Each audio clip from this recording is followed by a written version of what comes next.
Now, how about on the buy side, Julie? Because it's very competitive right now. Sure.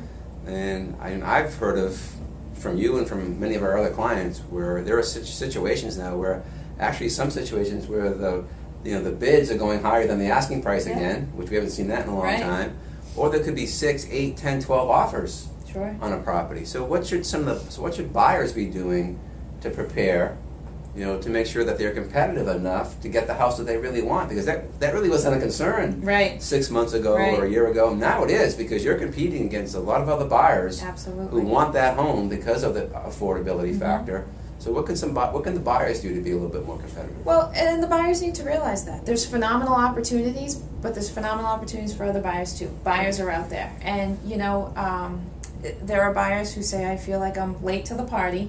And the way to be prepared for that, get your pre-approval. And most listing agents aren't showing properties to pre-approved buyers unless they're pre-approved. But the thing is you have people say, well, if I see a property you like, then I'll get pre-approved. Well, the thing is, if you see a property you like, and then it takes you, even if it's only 2 days to get your pre-approval, and then the numbers don't match up to what you thought, you need to be prepared. I tell people, identify your top priorities, and what you're willing to sacrifice and what you're not. And if you're financially prepared and emotionally ready to take a look at houses that are of interest and relevance to you. I'm going to stop you right there. You said financially prepared and emotionally ready. And I think buyers have to be prepared for that. That if they're just kind of like interested in buying a home, or they're kicking the tires, or maybe if I see something that we really like, we might make an offer.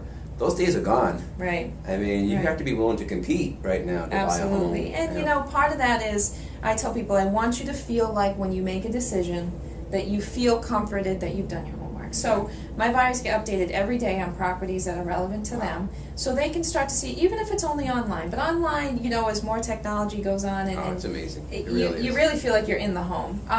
But I say to people, if you're in this house and you see that this is a great opportunity, it's a great opportunity for everybody. So you really should be looking at properties that you're ready to make a move on. Because in this market, the great thing, but the unfortunate thing on the individual basis is you have to act quickly.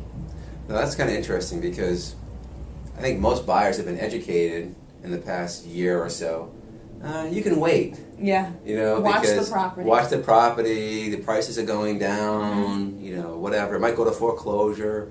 That's what the foreclosure market has bottomed out. And I was watching this on CNBC yesterday, and all the housing experts are now saying the foreclosures have bottomed out. There's a foundation, in on the real estate market, and price appreciation in many communities is going to start happening again. And it has to, because prices have fallen so far. Right. I mean, with the foreclosures and short sales, as much as certainly it's changed our market, it's offered stability. The days of, I used to say you price your property here in 05, 06, maybe it'd sell here, maybe it'd sell here. It was all over the place.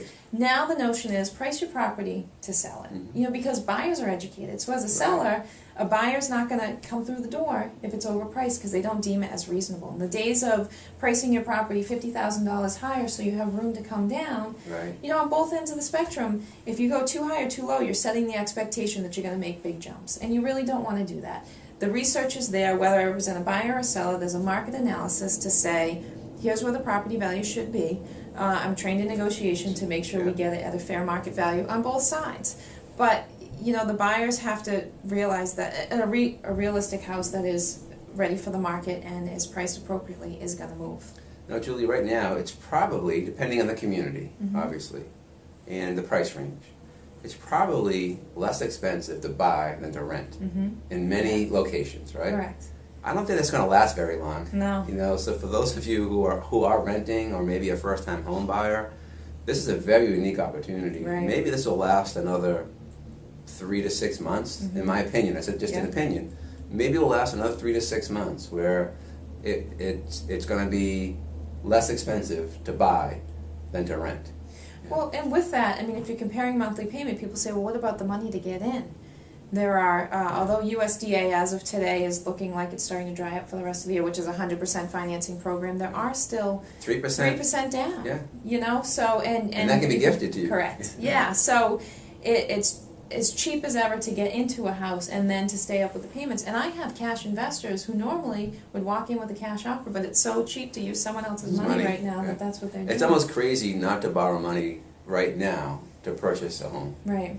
I mean, if you could pay cash, fantastic. I mean, however, at the interest rates where they are right now, after the tax deduction for the payment of the interest, I mean, your effective interest rate after inflation is probably like 1 to 2% tops. I mean, I don't think interest rates have ever been, like maybe back in the 1800s. I mean, I don't know. Well, you've heard so many stories of people who got a 12 or an 18% interest rate and thought, yes, this is wonderful, you know, and now this is just, it's almost free.